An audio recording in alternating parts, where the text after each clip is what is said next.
کہ ہاتھ چلانے کے بہانے تلاش نہ کرو، یقین رکھو کہ اوپر اللہ موجود ہے جو بالا تر ہے۔ تو اس آیت سے ہمیں یہ واضح ہو جاتا ہے کہ اللہ تعالیٰ نے 3 مرحلے بتائے، لیکن ایسا نہیں ہے کہ یہ تینوں جو مرحلے وہ ایک ساتھ کر لیں، کہ سمجھا بھی ایک ساتھ دیا، ابھی سمجھایا، پھر 1 گھنٹے بعد بستر جوتا، پھر اور تیسرے گھنٹے بعد یا تیسرے دن جو ہے وہ مار پیٹ شروع کر دی، نہیں۔ یہ جو ہے ایک اسٹیجز بتائی ہیں کہ سب سے پہلے کیا کرنا ہے، ہمیں سمجھا بجھا کر دیکھنا ہے۔ ہو سکتا ہے کہ سمجھانے سے اس کے بعد سمجھ میں آ جائے اور وہ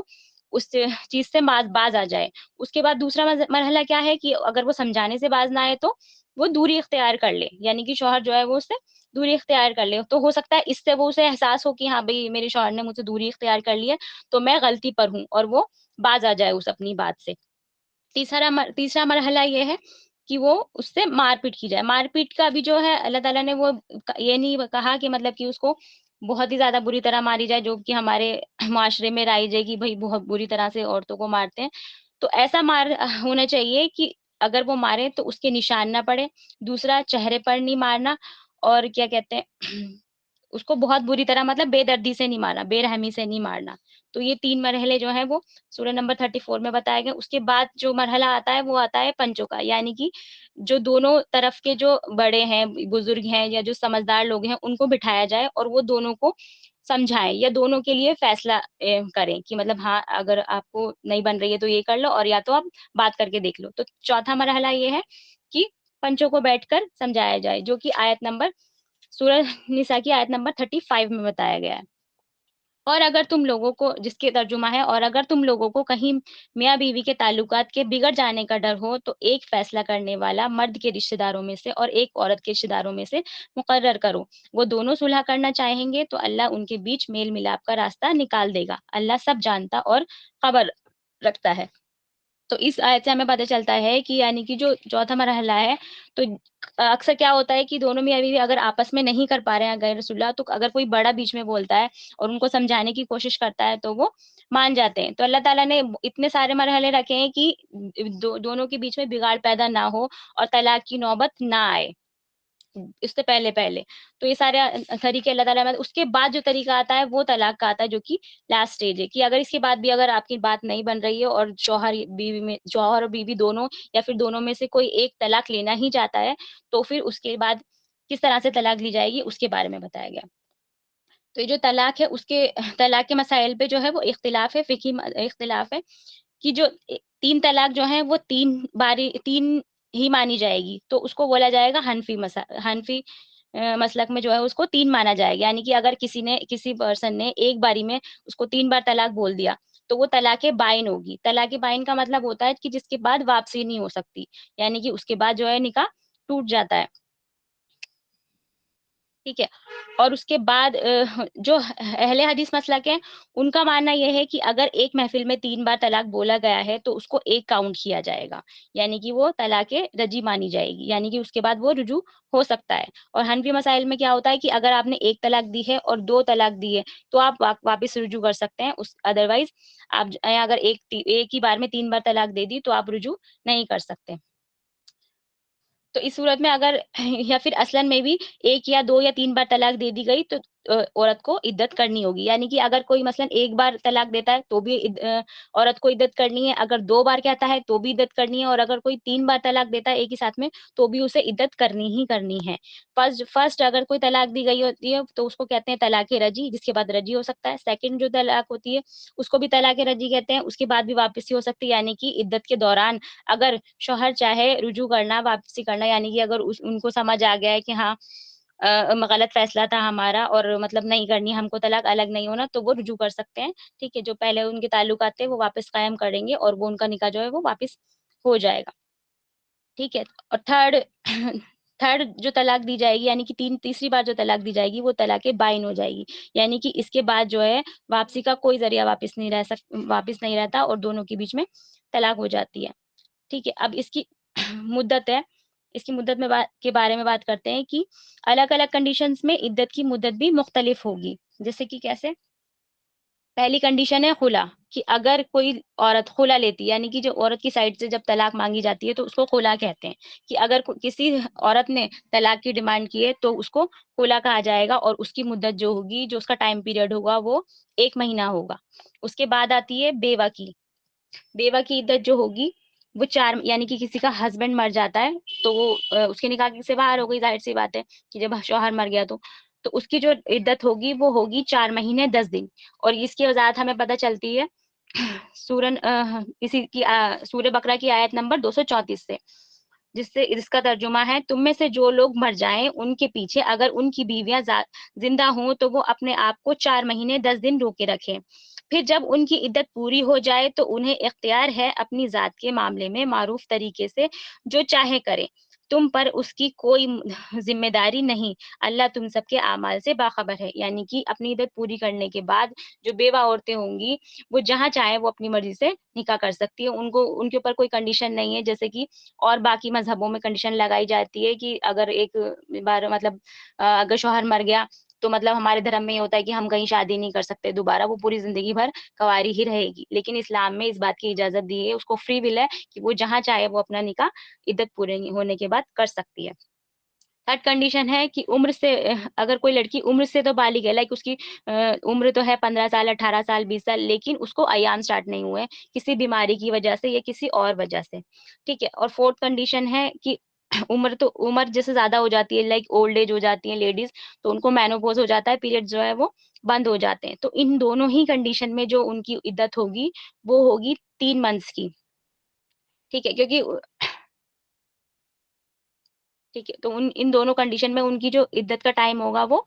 3 مہینے کا ہوگا، اور اس کی وضاحت ہمیں ملتی ہے سورۃ طلاق آیت نمبر 4 سے،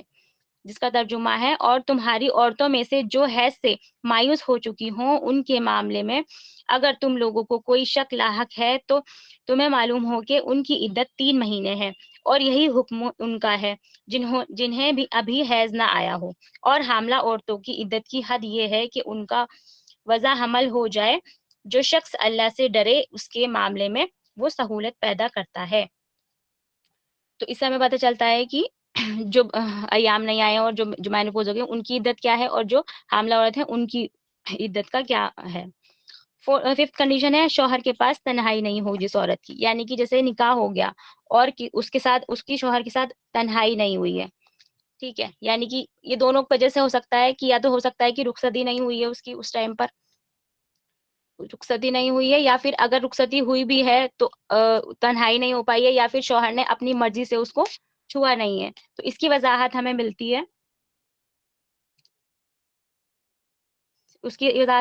ہے سورہ احزاب میں آیت نمبر 49 میں، جس کا ترجمہ ہے اے لوگوں جو ایمان لائے ہو جب تم مومن عورتوں کا نکاح کرو اور پھر انہیں ہاتھ لگانے سے پہلے طلاق دے دو تو تمہاری طرف ان پر کوئی عدت لازم نہیں ہے جن کے پورے ہونے کا تم مطالبہ کر سکو، لہٰذا انہیں کچھ مال دو اور بھلے طریقے سے رخصت کر دو، یعنی کہ اگر جس کی عورت کی تنہائی نہیں ہوئی ہے اس کی عدت کیا ہوگی، اس کی کوئی عدت نہیں ہوگی، یعنی کہ وہ آزاد ہے، جیسے ہی اس کو طلاق ہوئی اس کی تنہائی نہیں ہوئی ہے اپنے شوہر کے ساتھ تو وہ فوراً ہی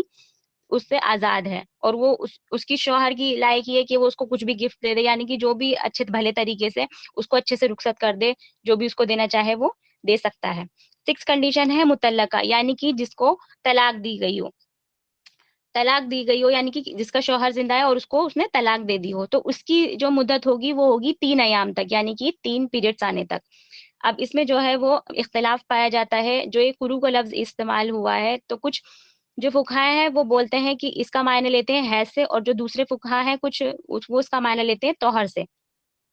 ٹھیک ہے۔ اب حیض جو مانتے ہیں جو اس لفظ کو قروء لفظ کو حیض مانتے ہیں، اس کا کیا مطلب ہوتا ہے کہ اگر 3 پیریڈ ہو گئے، اگر طلاق دینے کے بعد 3rd پیریڈ سٹارٹ ہو گیا، یعنی کہ اب جیسے کہ آج طلاق ہوئی، نیکسٹ ٹائم جب پیریڈ آیا، فرسٹ پیریڈ آیا تو ایک پیریڈ گزر گیا، پھر نیکسٹ پیریڈ آیا، پھر جو 3rd پیریڈ سٹارٹ ہوگا، پیریڈ سٹارٹ ہوتے ہی اس کی جو ہے وہ مدت جو ہے عدت ہے وہ ختم ہو جائے گی۔ اور جو قروء لفظ کو طہر کے معنی میں لیتے ہیں تو ان کا مسئلہ کیا ہوگا کہ اگر جیسے فرسٹ پیریڈ آیا، 3rd پیریڈ آیا، اور فرسٹ آیا، سیکنڈ آیا، اور 3rd پیریڈ سٹارٹ ہونے کے بعد جب تک وہ فارغ نہیں ہو جائے گی اور فارغ ہونے کے بعد پاک نہیں ہو جائے گی تب تک اس کی جو ہے وہ عدت رہے گی۔ تو دونوں ہی کنڈیشن میں جو ہے وہ 3-4 دن کا فرق ہوتا ہے، اس سے زیادہ نہیں ہوتا۔ جو لوگ حیض جو فقہاء اس کو حیض مانتے ہیں ان میں شامل ہے کہ حضرت ابوبکر، حضرت عمر، حضرت علی، جو کہ حنفی حضرات نے بھی اسی کو اختیار کیا ہے۔ اور جو لوگ اس کو توہر کے معنی میں لیتے ہیں ان میں شامل ہیں، ان فقہا میں شامل ہیں حضرت عائشہ، حضرت عمر، حضرت زین بنت ثابت، اور اس کو جو ہے وہ شافعی اور مالکی فقہا نے بھی اس کو اختیار کیا ہوا ہے۔ اس کے بعد آتی ہے جو 7 کنڈیشن ہے، وہ آتی ہے حاملہ عورت کی، یعنی کہ اگر طلاق کے وقت یا پھر اس کی شوہر کے انتقال ہونے کے بعد اگر کوئی عورت حاملہ ہے تو اس کی جو عدت ہوگی وہ جب تک ہوگی جب تک کہ اس کے حمل میں اس کا بیبی ہے، یعنی کہ اگر صبح اس کو طلاق ہوئی یا پھر اس کا شوہر مرا اور شام کو اگر اس کی ولادت ہو گئی، بچہ پیدا ہو گیا، تو اس کی جو عدت ہے وہ تبھی ختم ہو جائے گی، وہ وہیں تک اس کی عدت رہے گی۔ اب کن کن کنڈیشن میں جو ہے وہ طلاق نہیں دے سکتے، وہ 3 کنڈیشن ہے، ایک تو ہے حیض کی حالت میں، دوسرا ہے غصے کی حالت میں، اور تیسرا ہے نشے کی حالت میں۔ ان 3 کنڈیشن میں جو ہے وہ ہم جو طلاق نہیں دی جائے گی۔ ایک بار کیا ہوا تھا کہ ایک حدیث کا مفہوم ہے کہ حضرت عمر کے بیٹے نے اپنی وائف کو حیض کی حالت میں طلاق دے دی تھی، تو حضرت صلی اللہ علیہ وسلم نے ان کو بولا رجوع کرنے کے لیے، اور پھر ان کو رجوع کیا گیا۔ اس کے قریب 20 ایئرز بعد کیا ہوا تھا کہ جب خلافت کی بات چلی تو لوگوں نے بولا کہ حضرت عمر سے کہ آپ اپنے بیٹوں کو، ہم ان سے متفق ہیں، ان کو خلافت دے دو۔ تو حضرت عمر نے کہا کہ نہیں، میرے بیٹے کو تو اپنی وائف کو طلاق دینی نہیں آئی، تو میں اس کے ہاتھ میں خلافت کیسے دے دوں؟ یعنی کہ اتنے سینسیٹیو معاملہ ہے اس کا، جو آج کل ہم لوگ اتنا اس کو ہلکے میں لے لیتے ہیں۔ اس کے بعد اس آیت میں کہا گیا ہے کہ عورتوں کے لیے بھی معروف طریقے پر ویسے ہی حقوق ہیں جیسے کہ مردوں کے حقوق ان پر ہیں، یعنی کہ حقوق جو ہیں وہ دونوں کے سیم ہیں۔ کوئی ایسا نہ سمجھے کہ اگر یہ طلاق کا جو معاملہ ہے اللہ تعالیٰ نے شوہر کو اس کو زیادہ اختیار دیا ہے تو ان کے حقوق زیادہ ہیں، نہیں، جیسے مردوں کے حقوق ہیں ایسے ہی عورتوں کے بھی حقوق ہیں، یعنی کہ جو ایکوالٹی ہم ویسٹرن کلچر میں دیکھتے ہیں وہ ایکوالٹی اسلام میں نہیں ہے، کیونکہ ایکوالٹی کسی طرح سے ہے ہی نہیں۔ جو مرد ہے وہ الگ ہے، اس کی فزیکل اپیرنس الگ ہے، عورت کی فزیکل اپیرنس الگ ہے، جو کیا کہتے ہیں عورت کی جو مینٹل سٹیبلٹی ہے وہ الگ ہے، مرد کی جو مینٹل سٹیبلٹی ہے وہ الگ ہے، تو دونوں جو ہے وہ کسی بھی طرح سے ایکول ہے ہی نہیں، تو ہم ان کو ایکول رائٹس دے ہی نہیں سکتے۔ ہاں، لیکن جو حقوق ہیں اور فرائض ہیں وہ دونوں کے برابر ہے، یعنی کہ جتنی عزت کا حقدار مرد ہے اتنی ہی عزت کی حقدار عورت بھی ہے۔ جیسے جتنی عبادت اللہ تعالیٰ نے مرد کو کرنے کے لیے بتائی ہے کر سکتا ہے، اتنی ہی عورت بھی کر سکتی ہے، ٹھیک ہے۔ جینے کا حق ہے، جینے کے رائٹس ہیں، وہ اتنے ہی عورت کے ہیں اور اتنے ہی مرد کو بھی ہے، یعنی کہ جو بیسک حقوق ہیں وہ دونوں کے سیم ہیں، لیکن دونوں کی ذمہ داریاں الگ ہیں، تو اسی لیے ان کی اتھارٹیز بھی الگ ہیں۔ مرد قوام ہے، ٹھیک ہے، یعنی کہ جو بھرن پوشن کرنا ہے، اس کا لالن پالن کرنا ہے، تو وہ ساری جو ہے وہ کیونکہ اس کی فزیکل اپیرنس کی وجہ سے، فزیکل اسٹیبلٹی کی وجہ سے اس کو دی گئی ہے اتھارٹی، ذمہ داری مرد کو دی گئی ہے، ٹھیک ہے، وہ قوام ہے، وہ ساری چیزوں کا پرووائڈر ہے، تو اسی لیے اتھارٹی بھی اس کی ہونی ہی چاہیے۔ تو اگر اتھارٹی نہیں ہوگی تو کیا ہوگا، معاشرے میں جو ہے وہ بگاڑ پیدا ہوگا۔ اگر کسی انسان کو مطلب پوری ذمہ داری تو دے دی گئی لیکن اتھارٹی نہیں دی گئی تو وہ کیا ہوگا، پھر سماج میں بگاڑ پیدا ہوگا۔ اسی لیے اللہ تعالیٰ نے اپنی حکمت کے تحت مرد کو ذمہ داری کے ساتھ ساتھ اتھارٹی بھی دی گئی ہے۔ احترام جو ہے وہ دونوں کے برابر ہے، دونوں ہی جو ہے اللہ کی نظروں میں برابر ہے، کوئی زیادہ نہیں ہے، کوئی کم نہیں ہے، تو دونوں کی نظروں میں برابر ہیں۔ تو مردوں کو ان پر ایک درجہ حاصل ہے، یعنی کہ جو اللہ تعالیٰ نے جو اس کو اتھارٹی دی ہے، جو ایک درجہ حاصل دیا ہے، وہ کسی حکمت کے تحت دیا گیا ہے، کیونکہ وہ مرد زیادہ اسٹیبل ہے اکارڈنگ ٹو لیڈیز، اور سب پر اللہ غالب اقتدار رکھنے والا اور حکیم اور دانا موجود ہے۔ یعنی کہ ان سب سے جو باتیں کہی گئی ہیں کہ عورتوں کو کس طرح عدت کرنی چاہیے، اور ان کے جو حمل ہے ان پہ ان کے شوہروں کا زیادہ حق ہے، اس کے بعد ساری چیزوں کے بعد جو نچوڑ ہے وہ یہی ہے کہ اللہ سب پر غالب اقتدار رکھنے والا ہے، یعنی کہ اللہ سب کچھ جاننے اور سمجھنے والا ہے۔ کوئی یہ نہ سمجھے کہ ہاں اللہ نہیں دیکھ رہا ہے، اللہ سب کچھ جان رہا ہے اور سمجھ رہا ہے۔